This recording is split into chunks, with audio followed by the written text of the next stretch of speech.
continuar con el tema de imagen corporal y su relación con el estado de ánimo. ¿Cómo estás, Gaby? Muy bien, José Luis, gracias.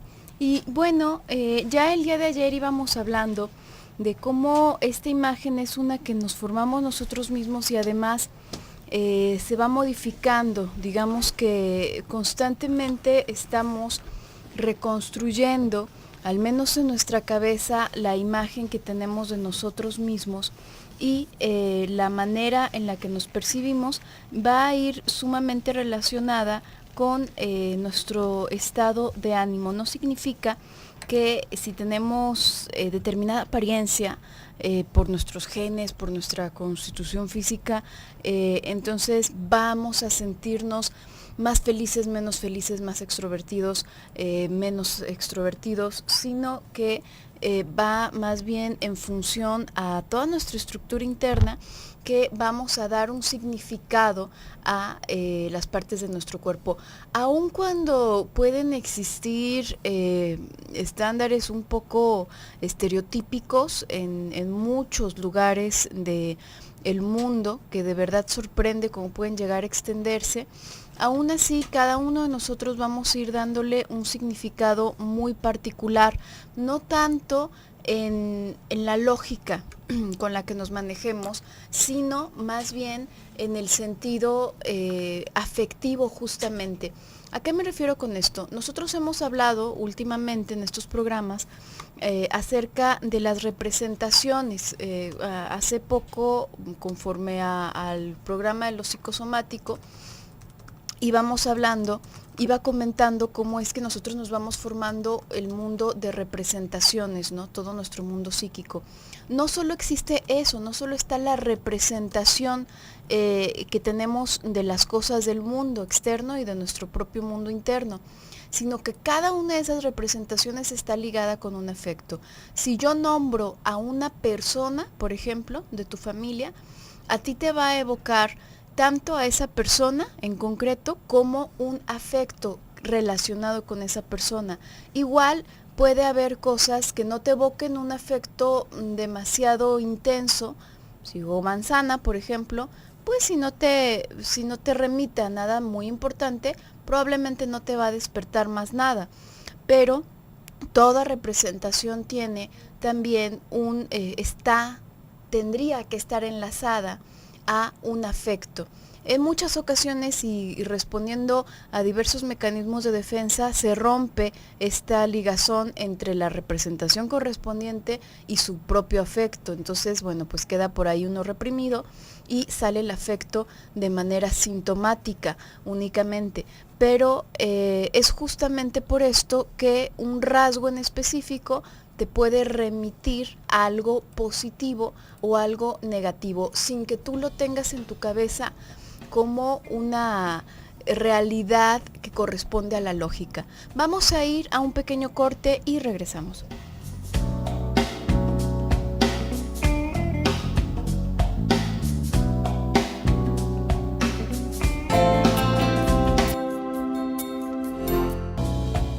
Regresamos a tu programa Desde tu Mirada, 6:19. Estamos hablando el día de hoy acerca de la imagen corporal y su relación con el estado de ánimo. Antes de salir a corte, estaba comentando cómo cada una de las representaciones que tenemos en la cabeza, por más sencilla que sea, yo puse el ejemplo de una manzana y verdaderamente sí.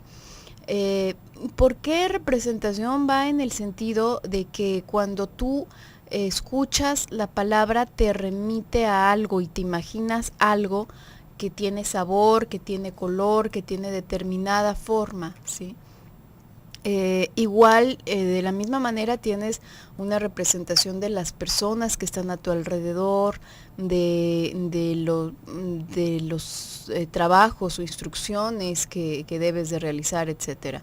Y cada una de estas está asociada a un afecto, no vienen sueltas, ¿no? A veces, como comentaba, se separan, pero ya es por algún proceso defensivo, algún proceso que se ha estado desarrollando ahí dentro de la cabeza. Sin embargo, las ideas que tenemos a propósito de la belleza también van en función a esto afectivo. Y es así como vamos, como ciertas características nos pueden evocar esta sensación de seguridad, esta sensación incluso de sensualidad en una persona cuando la vemos o en nosotros mismos, ¿no? Va en función a esta cadena que tiene que ver con lo afectivo. Y yo comentaba el día de ayer que el amor en primera instancia es narcisista, el amor en primera instancia es hacia uno mismo, no hacia el otro, aunque pensemos que es del otro, de quien nos estamos enamorando, y que va muy ligado a el ideal del yo, ¿no? ¿Cómo es esto? Todos nosotros tenemos, bueno, pues una conciencia moral que nos dicta qué es lo correcto y qué es lo incorrecto. Ya no lo que podemos y no podemos hacer, sino lo que debemos y no debemos de hacer, ¿no? Hay ciertas cosas que sí podríamos, pero no deberíamos de hacer, y cada persona tiene sus propios estándares en eso. Esta conciencia moral se basa en un ideal que tienes de ti mismo o de ti misma y que se ha ido forjando a través de toda tu historia, ¿sí? Y en este ideal, parte de él es consciente y gran parte de él es inconsciente. Tú puedes saber, por ejemplo, que quieres ser una persona confiable, que quieres ser una persona digna de respeto, o puedes pensar quizás en tu ideal, otra persona podría pensar que quieres ser una persona exitosa, ¿no? Que las personas confiables son personas tontas, que los demás les ven la cara, entonces que va a ser esta persona súper trácala y exitosa, que todo puede y todo hace. Cada quien tiene sus propios estándares y cada quien tiene su propio ideal. Sin embargo, aunque tengamos una parte de esto en conciencia, hay otra gran parte que está en el inconsciente. Y cuando queremos a alguien, cuando vemos a alguien que admiramos o que nos resulta atractivo, va en función a que esas características que tenemos nosotros como ideal, conscientes o inconscientes, se las hemos atribuido. ¿Por qué? Porque algo hizo que nuestra cadena asociativa lo relacionara con eso. Puede ser su olor, puede ser su imagen, puede ser el tono de su voz, pueden ser cosas verdaderamente lejanas a los estándares sociales de lo que tiene que ver con belleza o con sensualidad. Simplemente va en función a nuestra propia historia. Se los atribuimos a esa persona. En ese momento en que estamos tan enamorados, estamos asumiendo que esa persona tiene todo eso que es nuestro ideal, y ya después nos damos cuenta que no, que era nuestra fantasía, y empezamos a conocer verdaderamente a la persona, ¿no? Hay quienes no soportan esa desilusión y simplemente se alejan, ¿no? Ya no pueden más estar en una relación con otro. Si no se están relacionando consigo mismos, entonces no se quieren relacionar con nadie. Pero en este movimiento, esas características que se buscan en el otro van en función a nuestro propio ideal, no siempre en el sentido de que sea idéntico a mi ideal. Hay muchas personas que se pueden llegar a sentir atraídas por una persona a la que pueden asumir devaluada. Por ejemplo, por una mujer poco atractiva, para que me vea muy guapo, ¿no? Para que nunca me deje, para que piense que tiene la mejor de las suertes. Por alguien incompetente, por ejemplo, en lo profesional o en cualquier otra área, para que me necesite. ¿Por qué? Porque es parte de mi ideal ser el más guapo o ser la más necesitada para alguien. Y para cumplir con eso, y la persona que coincide con eso, es esta persona incapaz de valerse por sí misma, o es esta persona incluso poco atractiva o poco atractivo. Pero a final de cuentas lo estoy eligiendo en función a mi ideal. Esto también se me hace curioso, Gaby, cómo hay ciertos términos que se van utilizando, que es el marido o la esposa trofeo, que se dice muy a menudo, ¿no? ¿Qué quiere decir esto? Por ejemplo, podemos ver ciertas uniones en donde una persona que tal vez sea por la edad o sea por alguna otra peculiaridad de su persona, ¿no? Que uno podría ver que pues no es una persona tan atractiva a los ojos de la mayoría, que no es una persona que se ocupe mucho de su físico. Se va haciendo de una relación de alguien que está totalmente del lado opuesto, ¿no? De alguien que justamente va ocupando todo su tiempo en el aspecto corporal. Esto es muy a menudo salud. Esto es muy a menudo visto con hombres ya de mediana edad que van buscando alguna pareja que sea mucho más joven que ellos, que sea dedicada totalmente a su cuerpo, y de esta manera vamos viendo cómo eso también va a ir generando un cambio en el estado de ánimo y en la sensación de valía que tiene ese hombre. ¿Por qué? Porque entonces es, miren, la mujer que conseguí, a pesar de cualquier otra cosa que los demás me puedan juzgar, miren qué es la mujer que conseguí, miren cómo es la mujer, toda ocupada en esto y lo demás. Y en la personalidad de la mujer nos vamos a encontrar muy comúnmente ciertos rasgos histéricos en donde justamente no va hacia la apariencia de este hombre, ¿no? A sentirse con un igual, sino a poder sentir que hay alguien que de entrada va a poder devaluar, porque entonces ¿quién es la bonita? ¿No? ¿Quién es la persona, digamos, llamativa de esa pareja? Entonces ahí, digamos que todavía va a aumentar más eso, la sensación de valía que tiene esta mujer, y por otro lado en donde se esté haciendo un culto a su cuerpo y a su apariencia, y ella se sienta cuidada o se sienta comprada por el afecto de esta otra persona, ya sea en regalos o ya sea pues simplemente por el sitio que le dé en su vida. No es necesario que sea una cosa de estas, de estar buscando sacarle dinero y provecho al otro, sino justamente de que se vaya dando ese intercambio de tú eres el que me necesita realmente, pero a final de cuentas los dos somos los que nos necesitamos. Y tenemos una participación por ahí, Gaby, vamos a ver qué nos están diciendo. Nos dice Rocío: tengo los pies planos y siempre me he visto como una persona lenta y encorvada. Quiero que la gente me vea de diferente manera. Yo quiero un cambio de actitud. ¿Qué me recomiendan?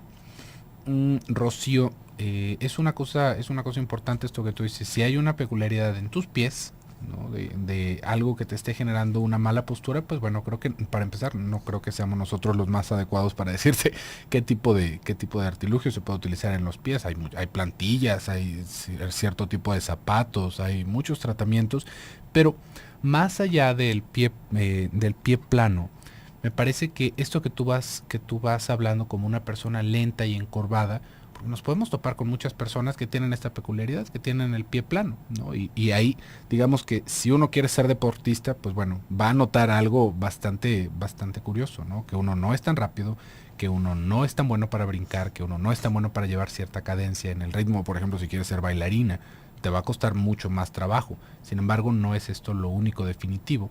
Esto que tiene que ver más con la postura de estar lenta, de estar encorvada, creo que también tendría que ver con ciertas, ¿cómo lo podríamos decir? Como prejuicios o como ideas de ti misma, de qué tanto eres una persona. Porque fíjate cómo esto se relaciona directamente hacia los pies, ¿no? Y habíamos estado hablando un tiempo alrededor del fetichismo sobre la importancia que van teniendo los pies y cómo se pueden llegar a sensualizar, a sexualizar tal cual los pies. Entonces es pensar que hay un defecto, algo en el fondo, y esto lo podemos escuchar en muchos sentidos, ¿eh? Fíjese cómo lo podemos escuchar. Es que yo tengo la columna desviada, o es que yo tengo una pierna un poco más larga que la otra, o es que yo tengo las piernas muy juntas, entonces no me cuesta mucho trabajo caminar. Pero esto va alrededor de tengo un defecto y eso me genera que yo no sea deseada por los demás. Esto genera que yo no tenga esta imagen atractiva para los otros. Pero ese defecto, si le rascamos un poquito más, nos vamos a dar cuenta de que no son los pies, ni son las rodillas, ni es la espalda, sino que es algo más que va de nuestra propia historia. Regresamos.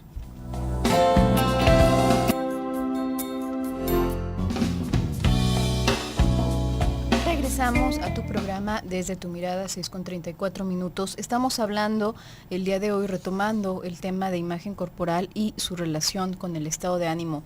En el corte pasado nos quedamos con esta participación de Rocío, que nos comparte, la repito por si alguien no recuerda la participación o no lo está escuchando. Nos dice: tengo los pies planos y siempre me he visto como una persona lenta y encorvada. Quiero que la gente me vea de diferente manera. Yo quiero un cambio de actitud. ¿Qué me recomiendan? Bueno, Para empezar, esto de cambio de actitud me suena a una frase que corresponde o que manejan algunas ramas de la psicología que van en función como en hacer un cambio de afuera hacia adentro, ¿no? O al menos fingir que se hizo un cambio para que si los otros me ven distinto, entonces yo me voy a sentir distinta. Y esa es la fantasía en muchas ocasiones. Es que si yo fuese atractivo o si yo fuese atractiva, entonces yo ya me sentiría bien, ¿no? Si los demás me tratasen de tal o cual manera, entonces yo ya me sentiría bien. No tiene que ver realmente conmigo, sino tiene que ver con que las demás personas no me aceptan o no gusta. Y en muchas ocasiones en base a este tipo de pensamiento reduccionista y lineal se va proponiendo hacer como un cambio de actitud, ¿no? Sonreír ante la adversidad y hacer cosas un tanto esquizoides para tratar de generar un cambio interno, y las cosas nunca van, los cambios nunca van de afuera hacia adentro. Una persona se puede hacer cirugías, se puede hacer estos como sí, estas ficciones, puede hacer muchas cosas y eso no va a modificar su estructura. Una modificación en la estructura interna, y me refiero a la estructura psíquica, eso sí se refleja en todo el funcionamiento y en lo que se proyecta en el cuerpo, en todo lo que se va manejando en el cuerpo. Entonces es sobre la historia, sobre nuestra propia historia, sobre la que tendríamos que trabajar, y sobre nuestras propias representaciones, etcétera, como lo que hemos estado hablando a lo largo de estos programas, para poder como darnos un nuevo sentido, ¿no? Y poder reestructurar y resignificar la imagen corporal que tenemos de nosotros mismos. ¿De qué manera? Bueno, eso es ya un proceso bastante complejo, pero hay algo, Rocío, que me salta a la vista también de esta participación que tú nos haces. Fíjate que yo el día de ayer comentaba que nosotros nacemos en carne y la carnita es una parte, ¿no? Que estamos vivos así fisiológicamente, pues somos un ser vivo como cualquier otro animal en la tierra. Pero luego tenemos un nacimiento psíquico y este va relacionado con la capacidad de libidinizar nuestro cuerpo. Nosotros no tenemos esa capacidad por nosotros mismos. Es alguien más quien debe darnos esta caricia, darnos este confort, esta sonrisa, este calorcito, este apapacho, en donde nos sentimos vivos, donde se siente la piel, donde el contacto con el otro es agradable, es cálido, nos hace sentir seguros. Y es en función a esto y a otras experiencias distintas a lo largo de la vida que se va libidinizando el cuerpo. Pero ¿qué ocurre en muchas ocasiones? En muchas ocasiones sucede que no es capaz de sentirse el cuerpo de una forma libidinal sin asociarlo a algo aberrante o algo que asuste, a algo violento o algo incorrecto. Una persona, y creo que la mayoría de las personas en general, encuentran de alguna manera inapropiado que alguien se sienta bien en general, ¿no? Que alguien pueda pensar, qué bien que se me ve esto, o qué bien que me siento con esto. En general es algo que asumimos que las personas deberían mantener en secreto, ¿no? O no pensarlo siquiera. En general se asume que el dolor es mejor que el placer. Hemos hablado de esto cuando hablamos de los mártires, ¿no? ¿Por qué alguien que se flagela y por qué alguien que se hace daño se aplaude? ¿Qué tiene eso de bueno? Eso es muy sádico, ¿no? Pero pensamos que es que fíjate, es una persona tan buena, sufre tanto, pues qué camino tan fácil y tan directo para la bondad, ¿no? Eso no tiene nada de bueno.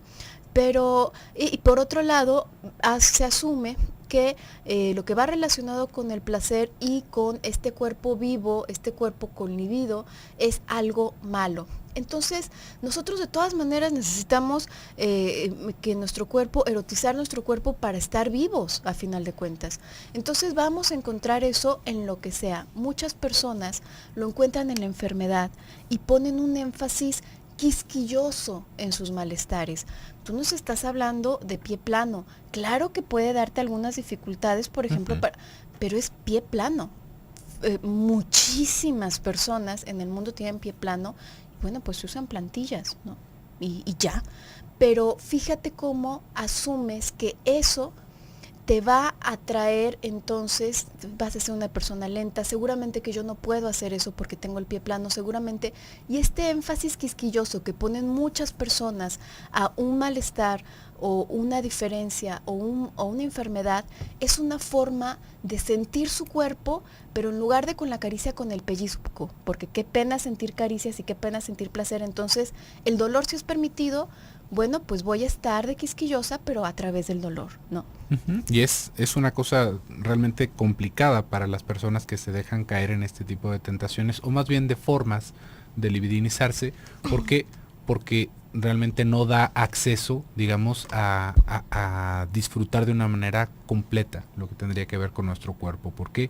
Porque entonces, si nos relacionamos con alguien, sentimos casi que estamos en deuda con el otro. ¿Por qué? Porque, ay, es que ¿cómo se fijó en mí si yo tengo esta otra parte? Porque fíjese cómo nos seguimos rascando esa roncha, ¿no? Ay, bueno, pero ojalá, o tal vez es que no lo nota él, o tal vez es que, y seguimos nosotros enfocados en nuestro padecimiento y no en disfrutar de que hay una persona que me encuentra atractivo, ¿no? Hay una persona que siente deseo por mí, de la manera en la que soy yo. Y es esto de los defectos o de ciertas particularidades en el cuerpo, se me hace muy interesante pensar cómo hay muchas cosas que nosotros podríamos entender, ¿no? Y fisiológicamente podríamos entender como defectos y que se acaban libidinizando. El otro día estaba viendo unas cosas alrededor de ciertas deformidades en los dientes, por ejemplo, de cómo si se tienen los colmillos proyectados hacia adelante,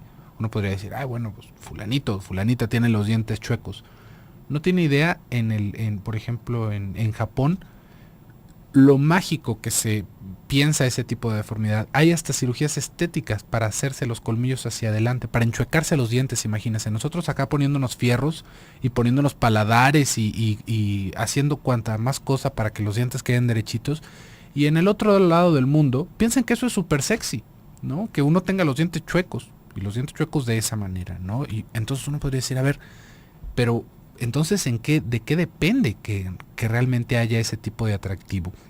De la misma forma, por ejemplo, la barbilla partida, que muchas veces, que muchas veces se piensa como este rasgo súper varonil en el que la barbilla es de tal o de cual, muchas veces puede ser indicador, indicio de otro tipo de malformaciones, porque la piel tiene una peculiaridad que no se acabó de desprender de la barbilla, ¿sí ve? No es que sea un rasgo de tal o de cual, sino que es un tipo de particularidad de algo que se podría llamar hasta defecto, que nosotros acabamos encontrando atractivo, ¿sí ve? Es una cosa bastante particular cómo vamos libidinizando nuestro cuerpo.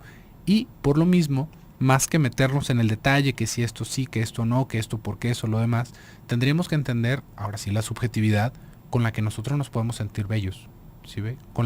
Realmente con la subjetividad y con las cosas con las que nos acabamos sintiendo bellos, no es que sea un valor universal, sino que también tiene que ver, y esto tendríamos que pensarlo en nuestro desarrollo, con que alguien nos haya visto bellos, con que alguien en nuestra vida nos haya visto hermosos, que nos haya puesto su deseo encima.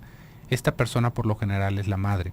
Si la madre no nos pudo ver hermosos, nosotros no nos vamos a poder hermosos. Nosotros no nos vamos a poder ver bien.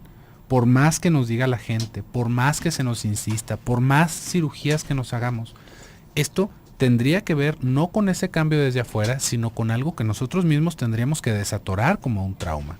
¿Por qué? Porque en ese primer momento a mí se me enseñó que yo no era bonito. Se me enseñó que yo no era una persona atractiva, que yo no debería estarme fijando en eso, que eso era para frívolos, para vanidosos, y por lo tanto yo no lo puedo aceptar en mi vida. Y me doy cuenta cuando crezco de que el mundo se mueve en gran parte con eso. Y yo no puedo disfrutar, yo no tengo acceso a esa parte de ese goce, de ese placer. ¿Por qué? Por esa misma traba que yo voy trayendo. Pero no porque nos arreglemos por fuera, sino porque realmente el cambio, como se dijo hace rato, tiene que venir desde dentro de nosotros. Vamos a ir a un pequeño bloque comercial, ya tenemos más participaciones. En un momentito retomamos.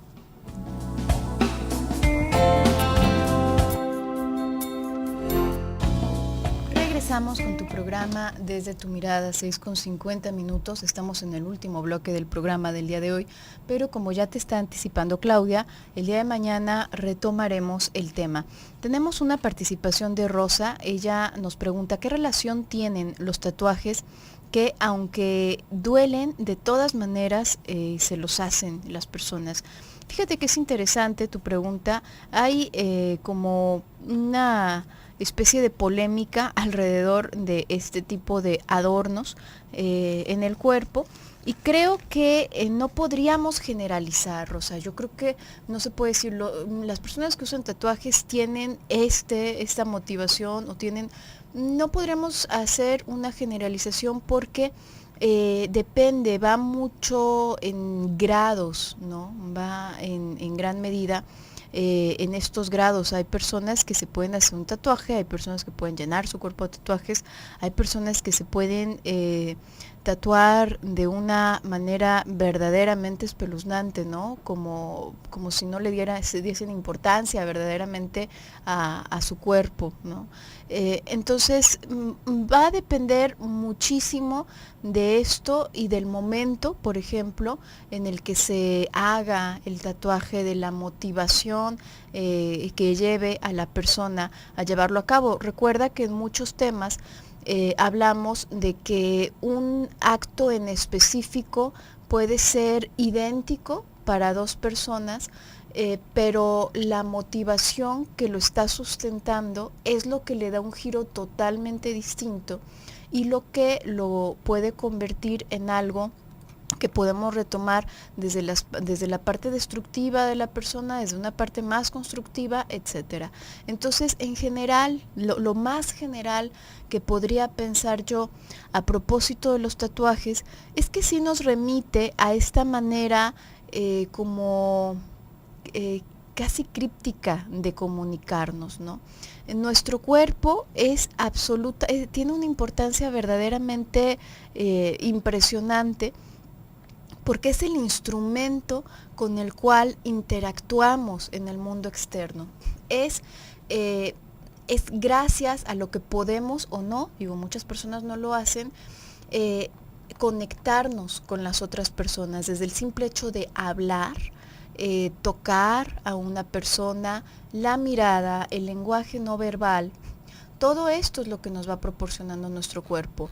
Una persona que en determinado momento de su vida, por un acontecimiento en especial, o quizás así es su vida en general, no ha encontrado esta facilidad para expresarse por medio del lenguaje, ya sea por la complejidad psíquica que ha alcanzado, ya sea por la represión a la que ha sido sometida, por diversas circunstancias, puede en muchas ocasiones comunicarse a través de lo más concreto, de lo más básico que es el cuerpo. En días pasados hablábamos acerca de la proyección de los afectos sobre el cuerpo, de las angustias sobre el cuerpo, y decíamos cómo al no poder digerir un afecto psíquicamente, para poder canalizarlo, para poder darle contención, queda como vaciado sobre el cuerpo, y eso puede tener lugar en forma de un accidente, de una caída, un choque, una enfermedad, etcétera, algo que queda ahí plasmado, ¿no? ¿Qué me duele? No tengo idea que me duele, no tengo idea que me angustia, no tengo idea que me rompo, me duele la pierna, ¿no? Me enfermo, me duele esto, voy a atenderme de esto. Aquí, en términos sumamente generales, podríamos pensar que es una especie de regreso a esta manera más básica de comunicación, ¿no? Hay ocasiones en las que una persona, por ejemplo, ante la pérdida de un ser amado, van y se tatúan la foto de esa persona, ¿no? Y esto tiene mucho significado en el sentido de qué es lo que está sucediendo psíquicamente para esta persona, ¿no? ¿Qué significado tiene querer traerlo en su propia piel, en su propio cuerpo, en concreto? ¿Por qué necesita tenerlo en concreto? Porque quizás en el fondo siente que lo va a perder, que si no existe ya en el mundo real, entonces todo todo lo que tiene de esa persona en su mundo interno lo va a perder, que necesita ahí como algo físico que le esté recordando que existió esa persona, que era importante esa persona. Otras personas, por ejemplo, lo hacen en una forma de maltrato de su cuerpo, ¿no? Ujú. Oye, ¿qué nos vamos a tatuar esta semana? Pues, ¿por qué no ese bicho que acabamos de ver? Pues sí. Y bueno, ahí va en otro sentido totalmente distinto. Ujú. También pensaba en el sentido en el cual se puede, así como lo estábamos hablando hace rato de quedarse fijado en la enfermedad, también se va haciendo un cierto, digamos como una cierta transformación en lo psíquico de que ese dolor es lo que me da identidad. Eso es esto, que yo esté rayado de tal o de cual manera, me da la identidad que yo quiero tener. Así como el estar enfermo de tal o de cual. Se ha fijado en las personas que como que en lugar de acordarnos de su nombre, nos acordamos de lo que están enfermos. Que uno dice, Solo hablan de sus fulano de enfermedades. tal, ¿quién? Fulano de tal, el que está enfermo de tal cosa. Ya. Yo no dice, ¿cómo te acordaste primero? ¿Cómo te acordaste en jerarquía de lo que estaba enfermo primero que de quién era? Porque hay muchas personas justamente que en eso van basando su identidad. Digamos que su identidad está alrededor de la enfermedad. Y con los tatuajes nos podríamos encontrar, entre muchas otras manifestaciones, esto, que alguien esté marcado en su identidad porque usa tatuajes de esta manera. ¿Por qué? Porque entonces va quedando como esta idea de yo disfruto el dolor y como también justamente ahí hay algo, ¿no? que se puede pensar de repente alrededor de lo científico, que cuando sentimos ciertas cantidades de dolor constantes, también se va generando una cierta adicción, es como al deporte. Por ejemplo, cuando uno hace ejercicio, se fija, uno acaba aporreadísimo. Esto se nota mucho en los corredores de largas distancias. Uno acaba aporreadísimo, pero aporreadicísimo. Y es solamente haciendo una constancia de ese sentirse aporreado que también en nuestro cuerpo se empiezan a generar sustancias para que no nos sintamos tan aporreados. Y esto nos da una sensación de paz. ¿Sí ve? Esta sensación de paz lo podríamos ver, como le digo, desde este aspecto tal vez más en lo fisiológico, pero que también va a tener principalmente un fundamento en lo psíquico, porque ¿quién está buscando sentirse bien a través de sentirse aporreado? Principalmente, que eso es lo que estabas diciendo tú, Gaby, que es como estarse sacrificando, como estarse maltratando. Por un lado podríamos hablar de las ganas de competir, de las ganas de tener una buena salud, y hay alguien que justamente lo hace por esa satisfacción que le da el sentirse aporreado. ¿Sí? Pero como en los tatuajes, como en mil y un cosas más que podríamos hablar, no podemos centralizar la opinión o un diagnóstico tentativo en una sola cosa.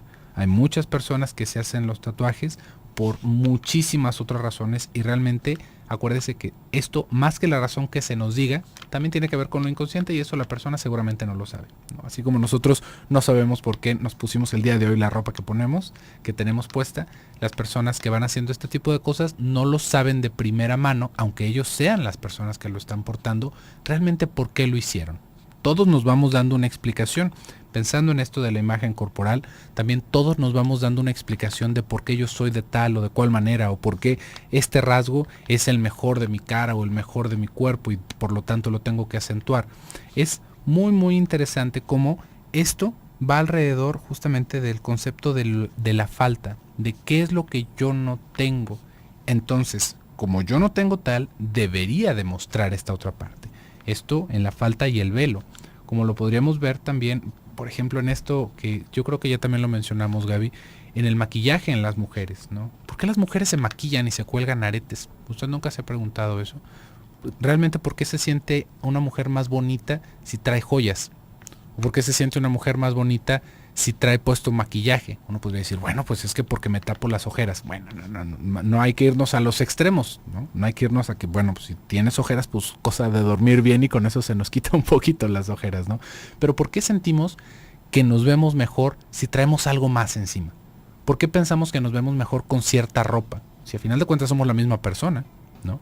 Esto es una misma significación que nosotros vamos teniendo de lo que los demás quieren ver de mí y de lo que principalmente yo no quiero que los demás vean de mí. ¿Sí ve? Es tapar ese aspecto de lo que yo siento que no tengo, pero sí mostrar lo que pienso que tengo. Y es un juego de imágenes y de espejos que bueno, realmente va siendo bastante compleja la interacción humana. Por el día de hoy se nos ha terminado el tiempo. El día de mañana vamos a continuar con este tema, así que no deje de sintonizarnos en punto de las 6. Yo me despido, soy José Luis Amarripa. Yo soy Gabriela Maldonado, hasta mañana.